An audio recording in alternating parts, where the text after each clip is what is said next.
Welcome to Tips and Resources for Applying to Universities in Canada workshop, brought to you by Western University. Today, I'm joined here by Michael Beniscasa, who is an international recruitment officer at Western, and he will be leading this session. Just a quick message to all participants. Please use the comment section to introduce yourself and interact during the workshop, and use Q&A section to post questions. Please note that you will not immediately see your questions or comments until they are reviewed by the moderator. And that may take a minute. So please don't double post. So thank you so much. And Michael, it's all yours. All right, perfect. Thank you very much. Hello, everyone. I'm just going to share my slideshow here. So hopefully everyone can see that. And then I will get started. So thank you so much for being here, everyone. My name is Michael. As Asim said, I'm an International Recruitment Officer at Western University. So happy to be here today to give you some tips and tricks and resources for applying and exploring your study options in Canada. So as I get started, I just wanted to take a moment. If you imagine a map of North America and think of the Great Lakes region, in your map, if you know where Toronto is or the city of Detroit, where I am here in London is basically right on the line of in between those two cities. And Western University, I'm coming to you from the campus of Western University, which is located on the lands of, was first inhabited by the Indigenous and First Nations people prior to the creation of the City Life of London and Western's campus.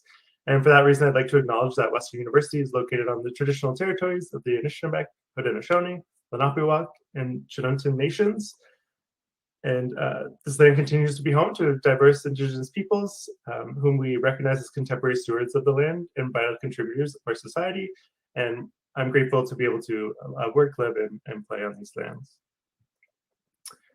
So you're probably attending this session today because you already know something about Canada, and if you're already thinking about that, it's a good opportunity for you. But I wanted to start out about some highlights of why study in Canada. So it's easy to feel at home in Canada due to its rich cultural diversity. People from all over the world come to live here and make it their home. In fact, about 25% of the people living in Canada are actually born outside of the country. And they bring their cultures, foods, and traditions with them. So you're always able to find a familiar community and tastes from back home.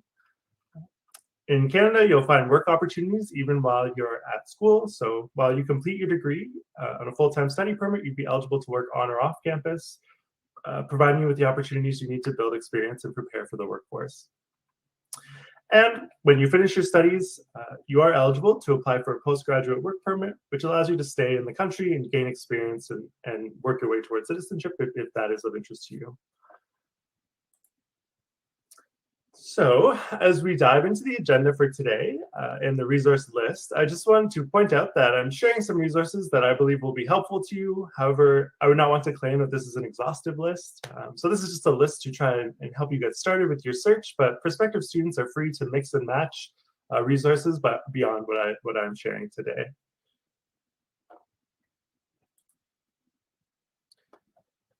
As an overview of today's presentation, I want to begin with an overview of the importance of doing a robust undergraduate program search. I'll introduce different resources to help you search for programs, and then we'll recap everything at the very end. A key theme I wanted to highlight for all of you is the importance of doing your own research in accordance with your own priorities.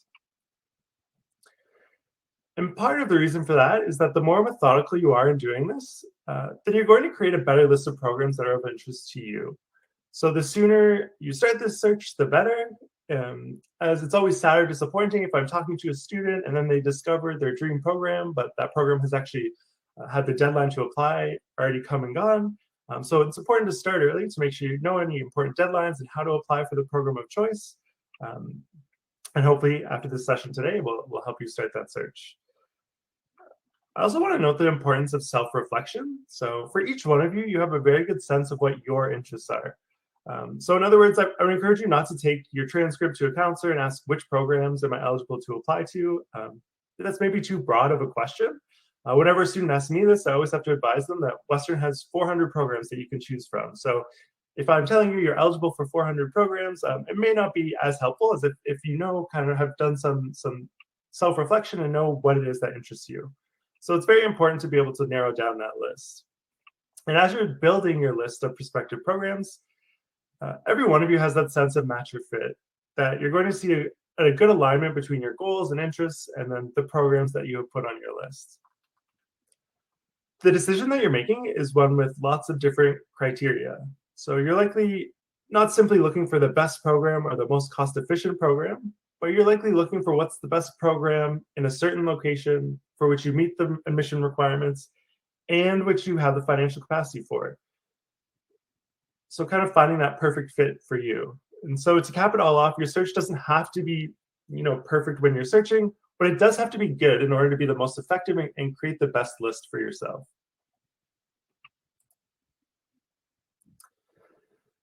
And so where do we start your search? So when you're thinking about what it is that you'd like to study and where you would like to study, it's important to consider what you're passionate about. What do you think would excite you to learn more about? And then beyond that, it's important to think, where do you want to study? Is there a specific location or like province within Canada, a specific city? Do you want a big city or a smaller university town? What is it that you'd like to experience in the location that you're studying? And it's also important to consider the academic programs themselves. So what is the structure of the program that you would like? What experiences you want built into that program? What community is available at the school you're going to? What kind of extracurricular and co-curricular opportunities are available? And what the overall experience would be at the university. And I'm sure every one of you is unique, so you likely have other factors that are important to you too. So it's important to consider those in addition to the ones I've listed. With that, let's dive into some resources that you can help use to start your university search. So the first resource I'm going to recommend is the Universities Canada website. Pretty much every university in Canada belongs to this organization, and collectively they have created a website that has accurate information. So once a year, all universities share updated program lists to this website, so that's available for you to do a robust search. So this is a great starting point for you. If you have a sense of what you want to study, but you don't yet have a sense of where you want to study in Canada or what universities offer that program, the Universities Canada website can help build that long list of options for you. So it's free to use and you're not trading any of your privacy data or having to sign up to get access to this information. So it's a great starting point to create a long list of programs or schools that you're considering before narrowing that list down further. Another great resource is the EduCanada website. So you'd be able to explore a variety of topics, such as resources on budgeting, living in Canada, working, and then planning tips for every aspect of the before, during, and after of your studies. If you have a sense, even at the early stages of your search, where in Canada you would like to be, but maybe don't know where the programs are within that area, you can always start your search at EduCanada by selecting a specific province and then searching using keywords. So the EduCanada website is set up in a way that you can select the province that you're interested in, and then they'll give you resources specific to that province. So kind of if you know the province you want to go to, but maybe not yet other specifics, this could be a great way to start your search as well.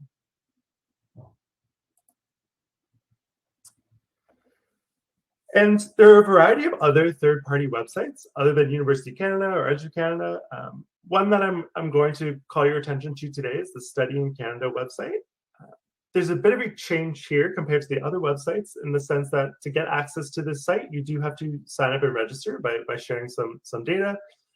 But one of the key features of interest of the Study in Canada website and platform is that the company has compiled a lot of information and put a lot of effort into gathering accurate information together for about as many scholarships and award details as possible.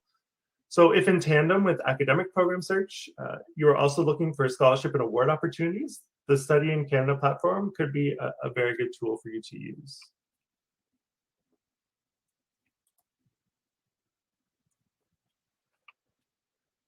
The next set of search tools available would be Provincial Resources. So each province in Canada will have its own website and resources that allow you to compare different institutions within the province.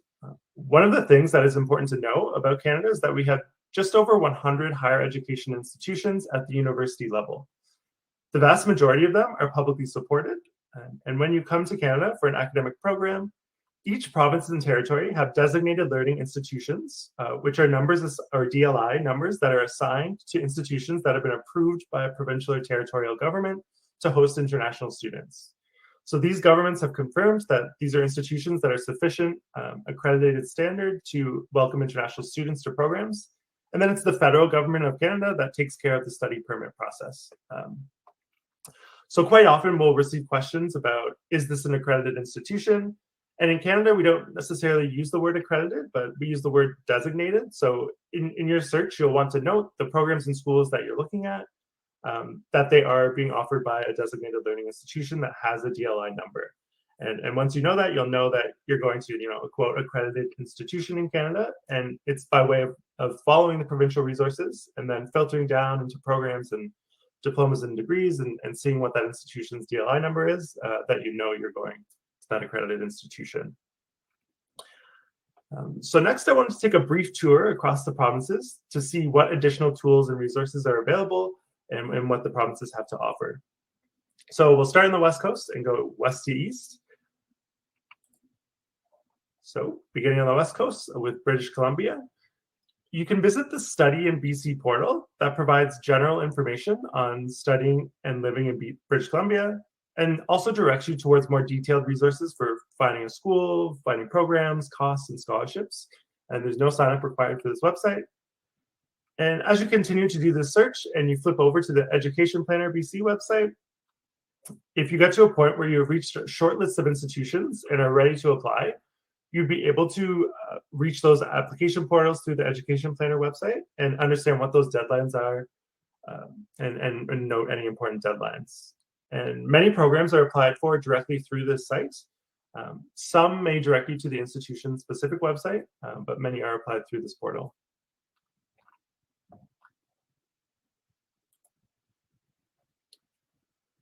And now we'll continue moving east through the prairies in northern Canada. And as we work our way across Canada, I hope some of these images help to show you the beauty of the entire country, and that no matter where you're studying, you'll get to experience some of Canada's natural beauty. Starting off with Alberta, you can visit the Study in Alberta platform, which will have all post-secondary options on it, so college, university, and ESL. And you'll be able to search by program. And then once again, if you get to the point where you're ready to apply, you can follow the link to applications and apply directly to the institution.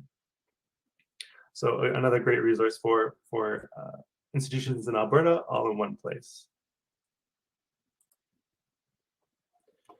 Then continuing to move east, we'll cover the Yukon, Northwest Territories, Saskatchewan, and Manitoba together. There are fewer institutions overall for these regions of Canada, and so what you'll want to do to explore the options is institution websites directly to get more information. So you head directly to the institutional website. The resources shared here will allow you to get to each institution's website directly. So Yukon just has the one institution, Yukon University. Northwest Territories just has Aurora College. And then Saskatchewan and Manitoba, those links listed will provide collated resources directly to institutional websites within the province.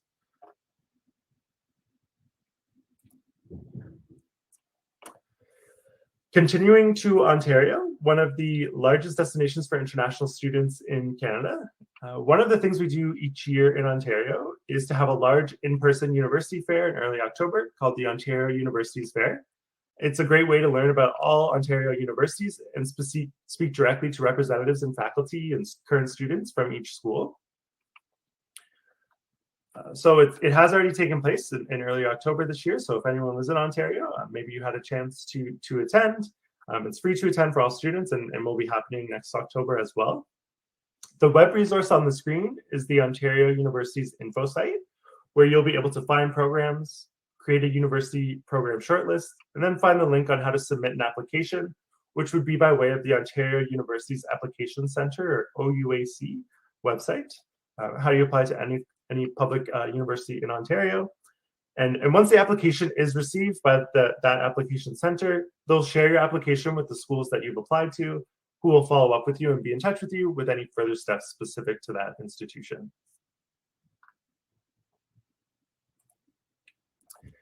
And now, while we've had the in-person portion of the Ontario Universities Fair, there is a virtual event happening 3 times throughout the fall.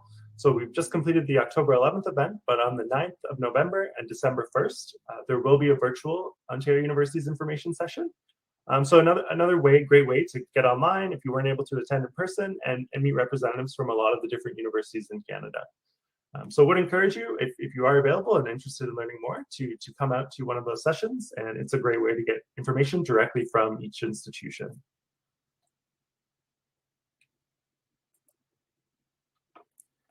And then another useful resource for studying in Ontario is educationontario.com.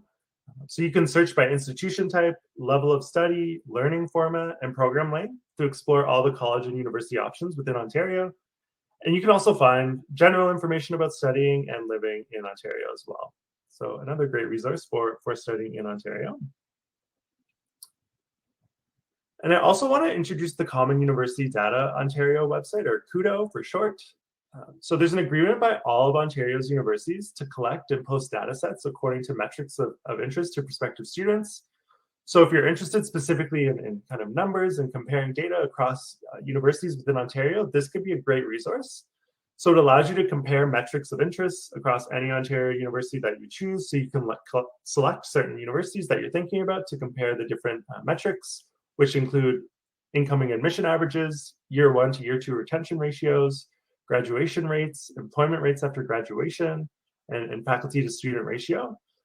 So it's a great tool if you want kind of specific stats on any of those data topics. And just keeping in mind that data sets take years to collect, so you won't necessarily see the current year's data when you go to look, but typically 2 to 3 years back. So if you're looking for employment rates for 2021, those won't be available until 2023. But there is some great data there and easily accessible to compare any universities that you're considering.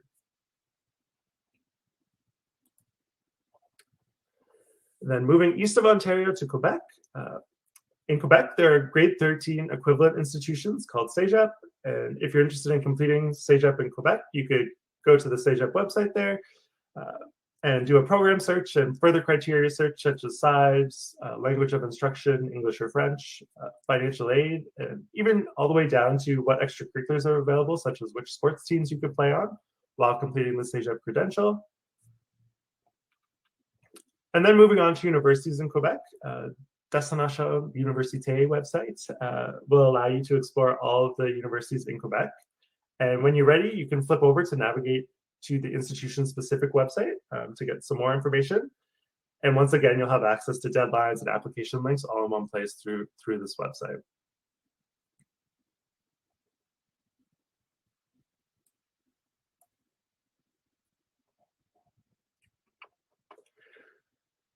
Continuing east to the Atlantic provinces next, universities in these Atlantic provinces work together as an Atlantic Association of Registrars and Admissions Officers, and they participate in university fairs throughout the region that will be listed on their website.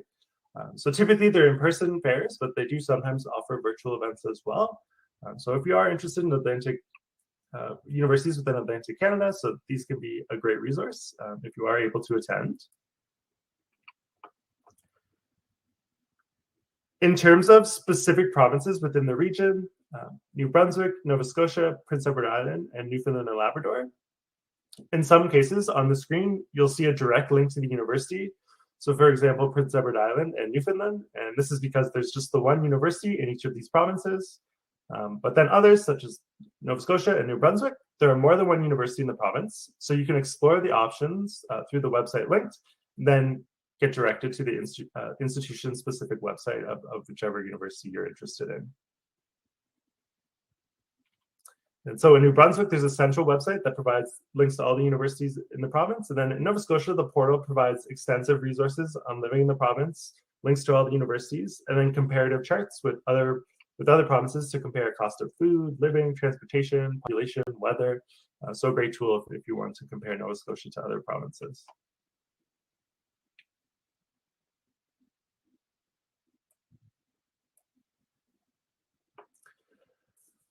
So we've now covered resources for all of the provinces, and you may be wondering, where is it that international students actually go? So on the screen is an infographic showing where international students at all level of post-secondary schooling were studying at the end of 2021. So you can see international students attend institutions across the country, with Ontario, British Columbia, and Quebec being three of the largest draws for students, but students are spread across the country. So there's great options in each province and territory. So encourage you to use those resources and tools to do your search and see what might be the best fit for you.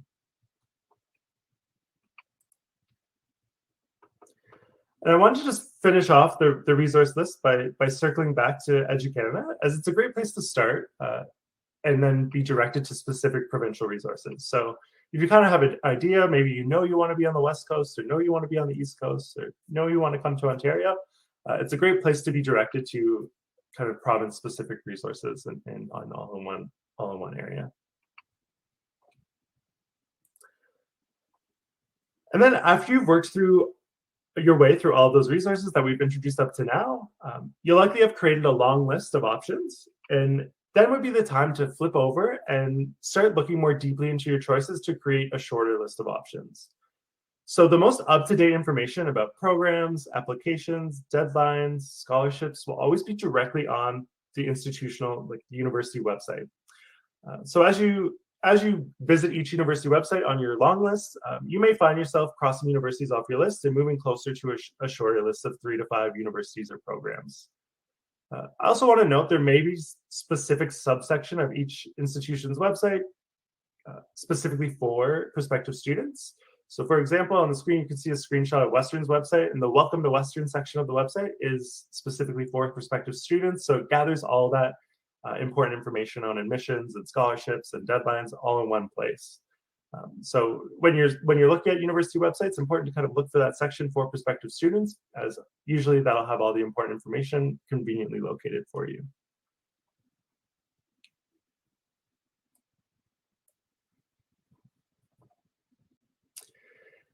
And on the screen is a general overview of how universities in each province accept applications. So some have centralized portals for the province, while others will have individual applications that you submit directly to the institution.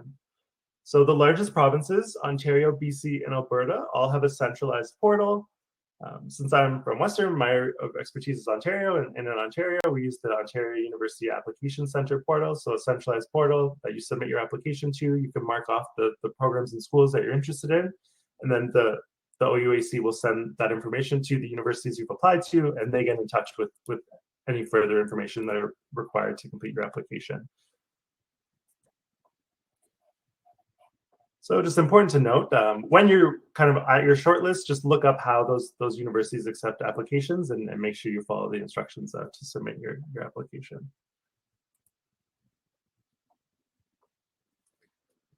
And then within Canada, of the 100 plus universities, there are a subsection, a group called the U15, a group of research-intensive universities within Canada.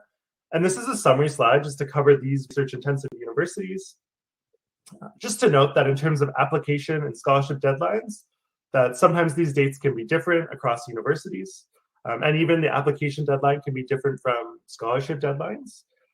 So some universities may not have a difference of an early consideration deadline versus a general application deadline, but some do. So it's important to just note any important deadlines when you're researching the schools that are on your short list and that you're considering applying to.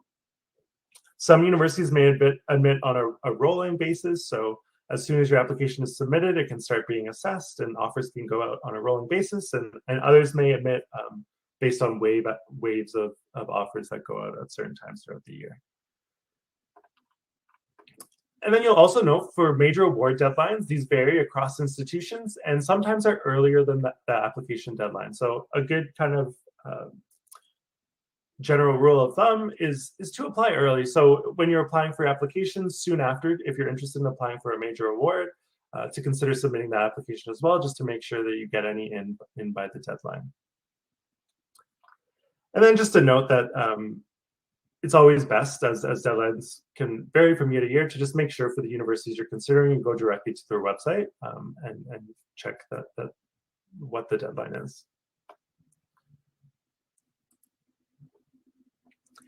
And then we haven't talked much about colleges in this presentation, but these are some of the colleges in Canada that also have the designation or accreditation to offer 4-year undergraduate degrees as well.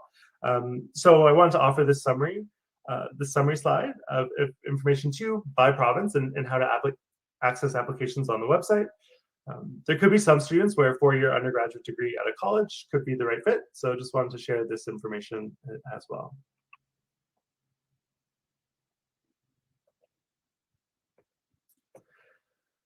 And your university search includes many factors. So when you're taking into consideration where you'd like to study, it's important to think about what the best academic program for you is, which you can gain admission to, given the limitations of time available while studying for grade 12 exams.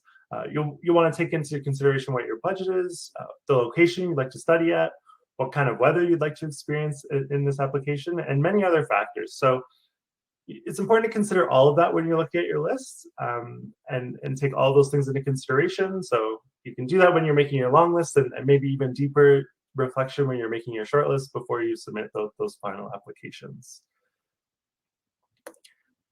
And I just wanted to highlight that at each university, there's staff here to help. So there'll be representatives at each university who are happy to answer any question you have.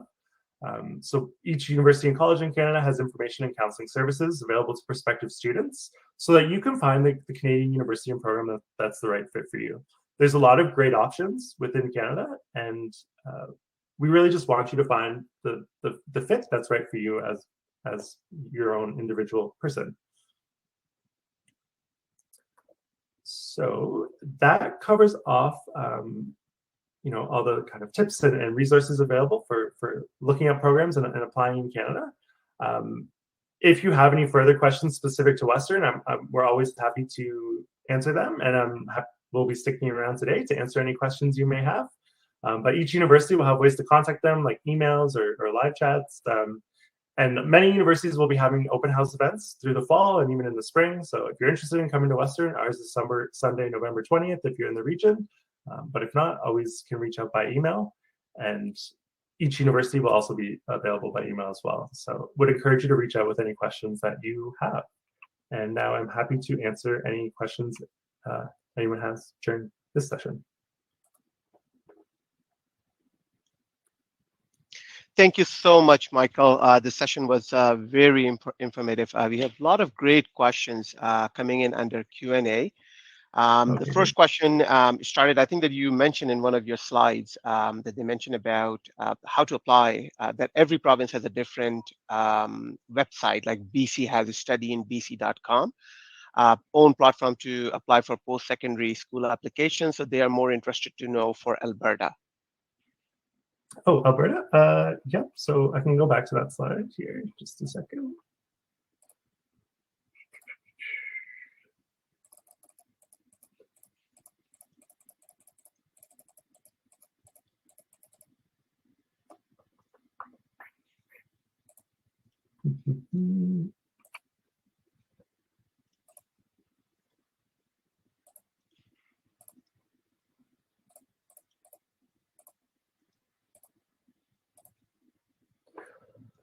Yeah, so there's also, similar to the BC,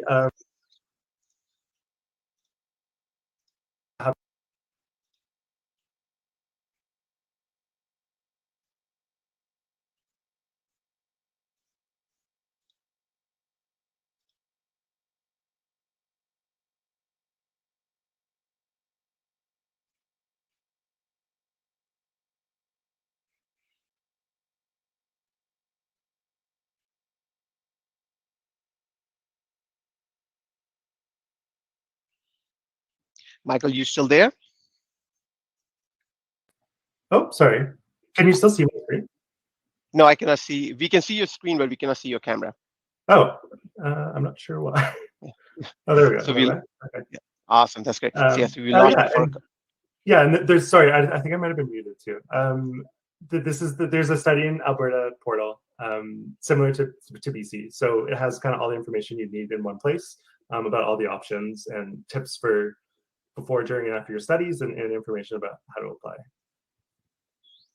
That's great. Thank you so much. The next question, which came in. Sorry, I'm just going to go in the same order as they were received. One second, sorry. So the next question which came in Q&A was they were referring to, here you go. What extracurricular activities do I include in my application letter to make it stand out? Yeah, so a good question. So depending on the school and the program that you're applying to, you may not have to list any extracurriculars. So um, for example, at Western, the majority of our programs, admissions is based on grades. So you would submit your grade information, but programs don't necessarily require a letter or supplementary profile. There's a few exceptions. So for example, our business program at Western, if you're applying to the Ivy Business School, you'd need a supplementary profile where you talk about extracurriculars, but many programs, admissions based on grades. That being said, at most schools, there's typically an optional profile you could submit where you talk about what you've been involved with outside of the classroom. Typically, there's no specific extracurriculars schools are looking for. Again, may vary by program, but for example, at Western, where you need to submit that supplementary app for the business program, they'll look for leadership. So it doesn't have to be in a specific activity, but just commitment to an activity and leadership within that activity. But it doesn't have to be a certain type. That's great. The next one is, that's why I like this question. A common thing considered for university choice is location. How friendly is the weather in Vancouver, British Columbia? I mean, how friendly. I would say BC in general and Vancouver is a little bit more moderate than maybe Ontario, where I am. So it could be a little rainier, but typically doesn't get as cold out there or as snowy. But yeah, so you still get like the seasons, but typically not quite as cold over on the West Coast as it gets in the winter, as it gets on the other side of the country.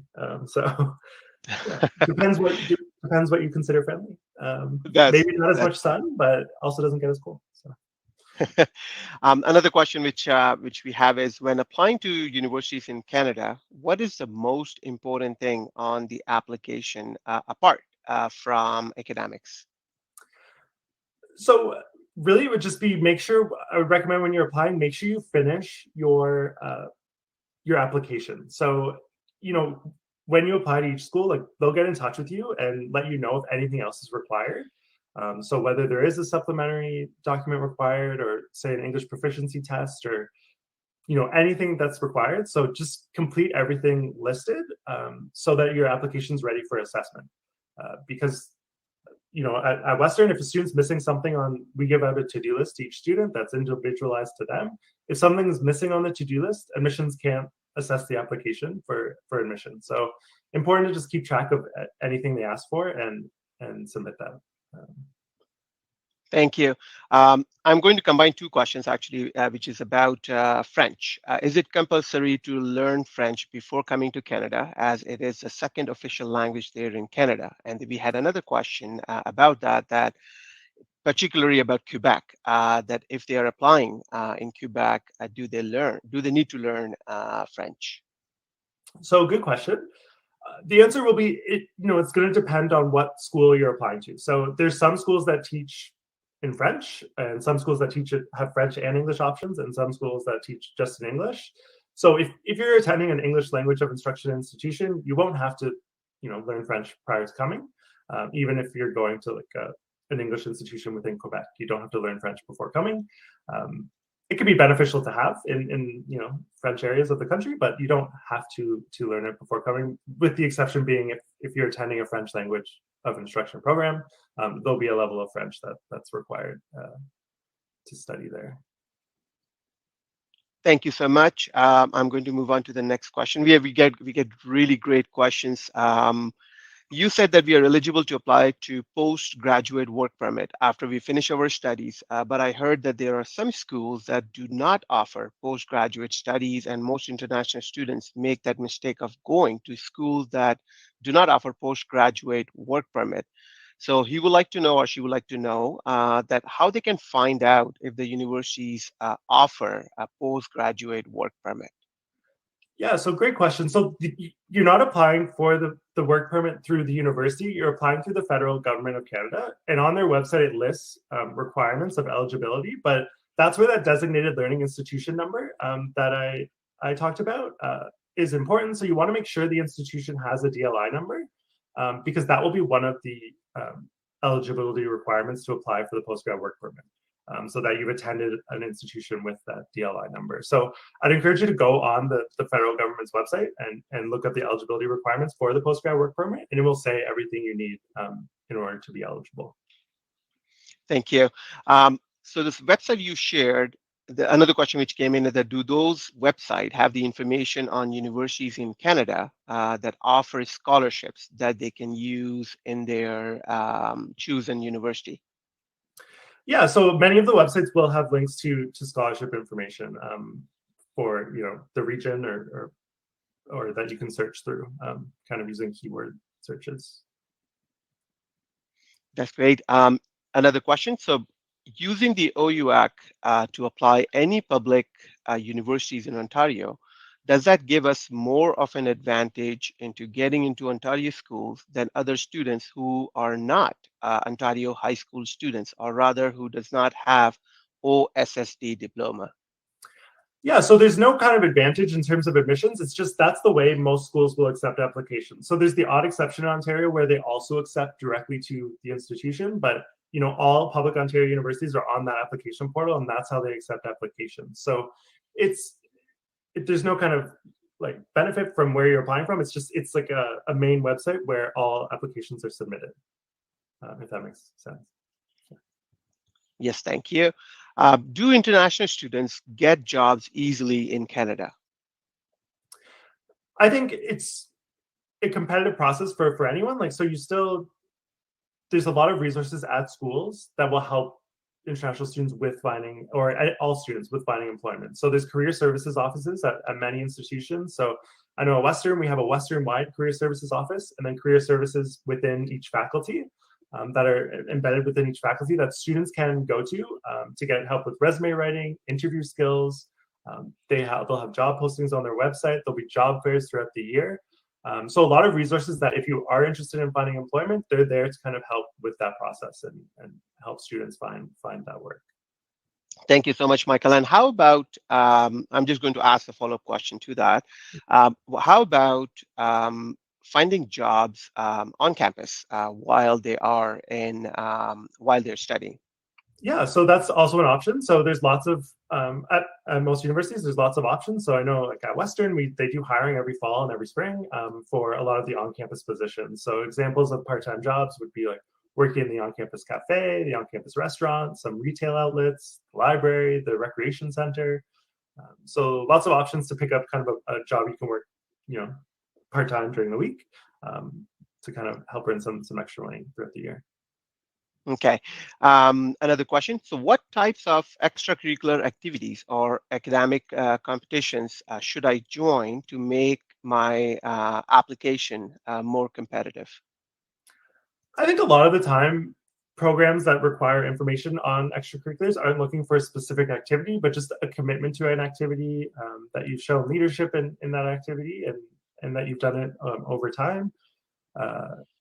But you'll want to look if there's a specific program that you're looking at that requires some type of profile. They typically will provide information on what they look for. So it's hard to say kind of overarching what they're looking for. But in my experience, most programs will be just looking that you've committed to an activity and that you've shown leadership in that activity. Okay.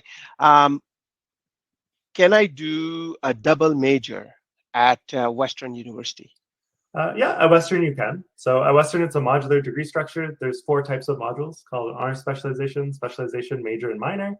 And majority of programs, you have more of a general first year, and then you choose your modules. So, for example, a double major going into second year. And I think that this one you already answered. Do most Canadian universities require an application letter? So most don't, but again, it can vary by program and can vary by school. But in general. A lot of schools are looking mainly at grades, but some may require some type of profile. Um, you'll just want to look at whatever specific programs on your kind of short list. But yeah, at Western we don't require that. Okay, thank you so much. Please, what differentiate a university from a college in Canada, and how do you know which one you should apply to? Yeah, so a university will typically offer like 3 to 4 year undergraduate degrees, whereas colleges typically offer 2 to 3 year diploma programs. Um, that being said, there's like some exceptions for certain programs that certain colleges sometimes have a few 4 year degree programs, and certain universities may offer diploma programs. But you'll want to look at kind of what your interests are, what your career aspirations are, and then looking at the requirements for admission between the two. So, um, for example, like for admission into the university, they'll require kind of university preparatory courses in grade 11 and 12, whereas college will have kind of different like college preparatory requirements. So Okay, you'll that just want the to, yeah. next, Oh, sorry. Go ahead. sorry, yeah, that no, that makes sense. The next question is a very interesting one. What is Western culture like? So I'm assuming they're talking about in terms of course, the academics and outside activities. Yeah, so in terms of academics, there's lots of options and flexibility at Western. So we have 400 different programs. As I said, the first year is more of a general year. So in most programs, there's the odd exceptions such as nursing or engineering, where it's a bit more specific in first year. But in most programs, you have kind of that year to explore interests, and then before you specialize into certain areas. And you can mix and match across different faculties, like a major and a minor across different faculties, for example. And we offer one-on-one counseling in the summer before you come to talk about any academic questions you have. And then in terms of extracurriculars and the experience outside of the classroom, there's lots going on outside of the classroom. There's over 200 different clubs and activities to get involved with. We have over 40 varsity sports teams. Our students stick around like after class and on weekends. We're not really a commuter school. People kind of live and learn right on campus there, and kind of a beautiful campus located in the north end of London with lots of trees and Gothic architecture. Great. A lot of questions are coming around co-op opportunities for international students in general in Canada, and also particularly about at Western. Yeah, so great question. So a lot of the programs in Canada may offer a co-op or internship option where you could work experience is built into your degree. So it just depends on the school and on the program. So you'll want to look, if you're interested in that, to see if the school offers some type of work experience option and how it is that you apply for it. So some schools you'll apply from high school for that option. So you'd apply for the co-op option from high school. And then, a more of a traditional co-op would be you kind of study for a term and then work for a term and alternate on and off. And typically would add an extra year onto your degree if you're doing that, because you're not studying during the time that you work, but rather working in a paid work placement. And then there's also sometimes internship opportunities. So that's what a lot of the programs at Western are, is there's internship opportunities for certain faculties where it's longer term work placement of 12 to 16 months at one employer rather than alternating off and on in between each term. So for the internship options at Western, that's typically how it works. So you would study for 3 years, then you could go out on an optional internship for either 12 up to 16 months, and then you come back and you finish your degree. And for that option, you don't have to apply from high school. It's like you decide to do it once you're at Western. And not offered in every faculty, but offered in certain ones, such as social science and science. And engineering. So engineering has a mix of both. They have shorter term co-op options and longer term co-op options at Western. But yeah, you'll just want to look at each school, go to the website for the program that you're thinking about, and they'll explain more about the work experience options. That's great. Thank you so much. The next part, I think that I started combining the questions because we have lots of questions coming in. It's a support system. They're talking about in general, that how do Canadian universities support international students in general? And then you can also have the follow-up question from there that at Western, that how Is there any tutoring system for or options for first-year students who are attending at your university? Yeah, great question. So many of the institutions will have an international specific office that have staff there for support.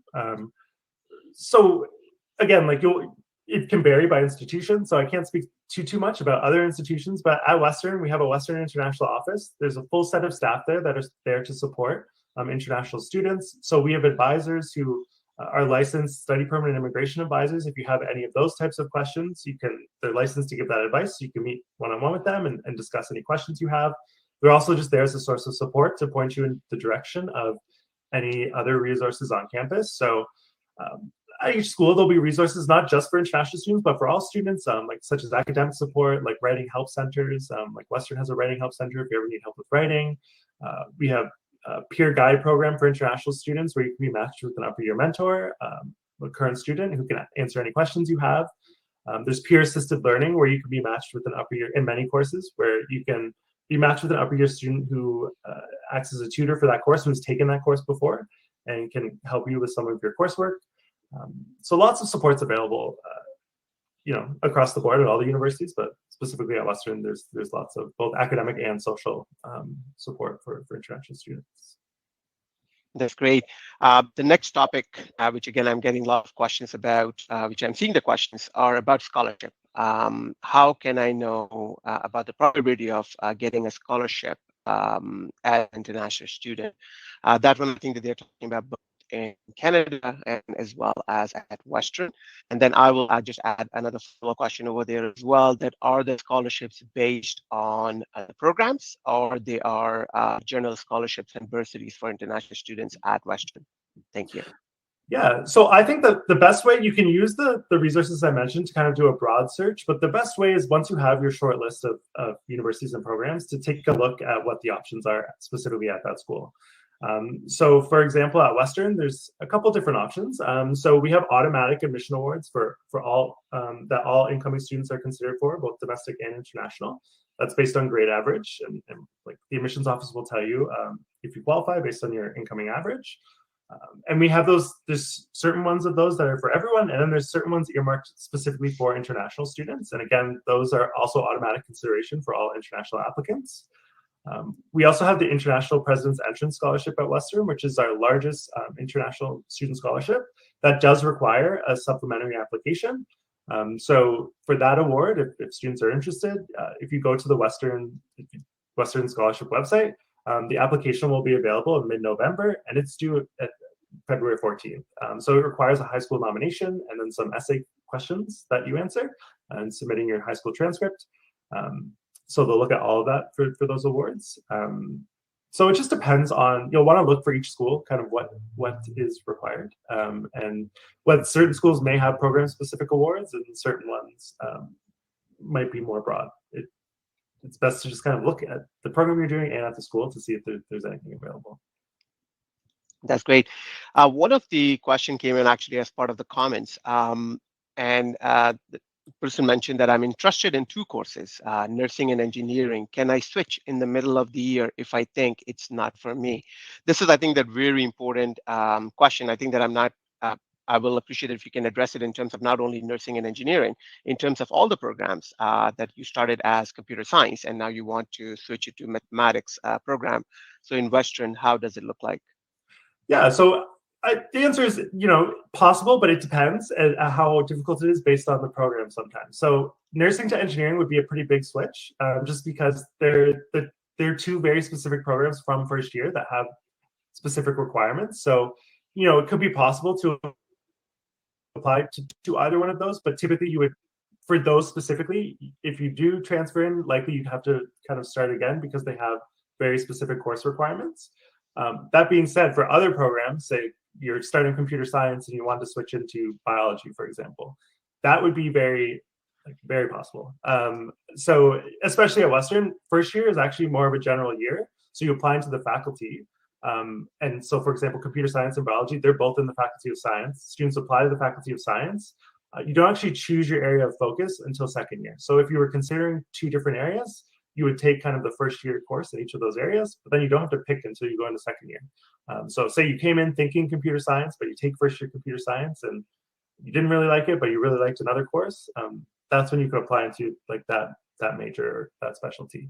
Um, and even outside of the faculty, like say you came in as a science student, but you actually really liked the social science, you really liked first year economics, to switch into social science, like that would also be possible. You could apply to switch into that. That's great. Are students at most Canadian universities provided with health benefits? Yeah, so how it works at Western, at least I can speak to, is we require international students to sign up for what's called UHIP. So it's specific international health insurance.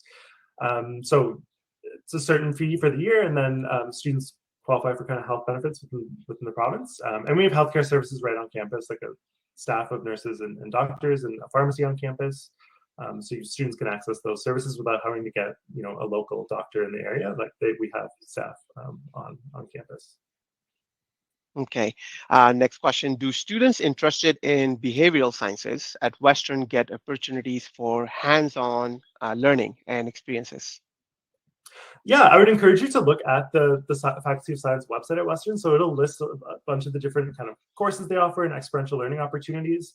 There is that internship option within Faculty of Science at Western. So if you want to do a 12 to 16 month work placement after your third year of your degree, that could be an option and a great way to gain hands-on experience. That's great. I'm going to do two more questions.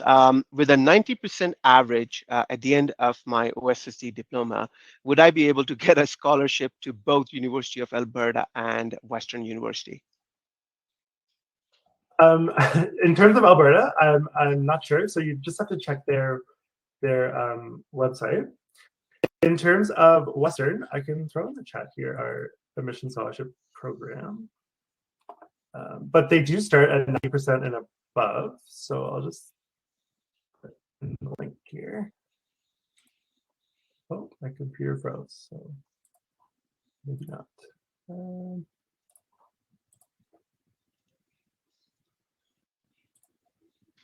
Oh, there we go. I'm back.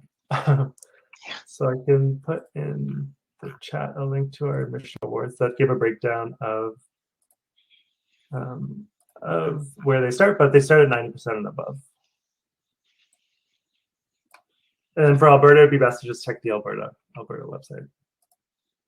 That's great. Another question, which is really important one, came through the comments, is asking about that. Is there a support or a team or some kind of management that checks up on the mental health of a student during their study? So in terms of Western, we have like mental health counselors available on campus that students can make appointments with. And then that's what a lot of the Western International Services, like there is a team there that called the International Exchange Student Center that are available for appointments. So if you just need to chat with someone, and they can point you in directions of resources on campus. So I would encourage you, if a student is struggling, just to reach out to resources on campus, and the staff there are happy to help. That's great. Last question, Michael. What's the best way to reach out to you if they have any questions, further questions which weren't answered today's session? So several different ways. You can email. So international@uwo.ca is the whole team's email, or I can put mine in as well in the chat. And then we're also available, like Western has a live chat. If you have a quick question for admissions or anything, that runs 9 a.m. to 4 p.m. During the work week. And then, or we're happy to email. And if you go on the Western International Welcome website, our team can be booked for Zoom appointments as well, the recruitment team. If anyone wants to meet face-to-face, or just send me an email and I'm happy to answer. That's great. Thank you so much, Michael, for your time and for this session. For all participants, please note that you can see in chat Michael's email address. And you can also see the link which Michael posted for the scholarship. So please make sure that you copy that link and also copy the email address. Thank you very much for all of you to participate in this session, and thank you very much, Michael, for your time. And I wish you all have a wonderful day, evening, afternoon. Thank you.